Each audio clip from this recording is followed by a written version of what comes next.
فاصلے اہمیت نہیں رکھتے، تعلق میں مخلصی ہونی چاہیے۔ بہترین انسان وہ ہے جس کا وجود دوسروں کے لیے فائدہ مند ہو۔ جیب میں وزن ہو تو بات میں بھی وزن آ جاتا ہے، اور پھر لوگ بکواس بھی بڑے اہتمام سے سنتے ہیں۔ غلط سے غلط انسان کے لیے اصلاح کا واحد راستہ محبت ہے۔ تنقید اور تلخی چاہے کتنی ہی حق پر کیوں نہ ہو، وہ انسان کی اصلاح کے لیے کارگر ثابت نہیں ہوتی۔ شرک کے بعد بدترین گناہ اللہ کی مخلوق کو تکلیف پہنچانا ہے۔ ہمیشہ مخلص رہیں۔ آپ کی موجودگی وقتی ہو سکتی ہے، مگر کردار اور رویے دائمی اثرات چھوڑ جاتے ہیں۔ تیری رحمتوں پہ ہے منحصر میرے ہر عمل کی قبولیت، نہ مجھے سلیقہ التجا نہ مجھے شعور نماز ہے۔ آپ کتنے ٹوٹے ہوئے ہیں یہ کوئی بڑی بات نہیں، آپ نے خود کو کتنا سنبھالا ہوا ہے یہ بڑی بات ہے۔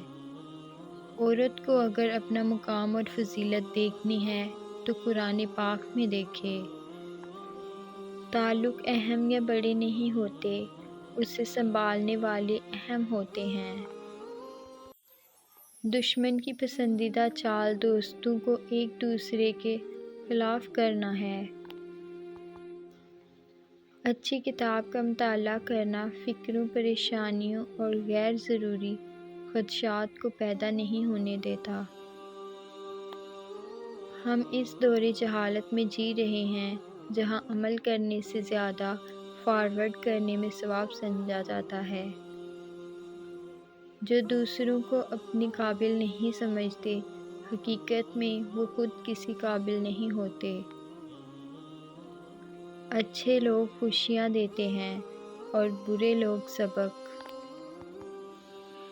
بعض اوقات بہت کچھ جاننے اور سمجھنے کے باوجود صرف رشتے قائم رکھنے کے لیے انجان بننا پڑتا ہے۔ رشتے دل سے بنتے ہیں، باتوں سے نہیں۔ کچھ لوگ بہت باتوں کے بعد بھی اپنے نہیں ہوتے، اور کچھ لوگ خاموش رہ کر بھی اپنے بن جاتے ہیں۔ لوگ بدلتے نہیں ہیں، بس صرف اتنا ہوتا ہے یا تو آپ میں ان کی دلچسپی ختم ہو جاتی ہے یا آپ سے زیادہ دلچسپ ان کو کوئی اور مل جاتا ہے۔ سب کو خوش کرنے کے چکروں میں اپنی خوشیاں تو کہیں کھو ہی جاتی ہیں۔ کون کب کس کا اور کتنا اپنا ہے، یہ صرف وقت بتاتا ہے۔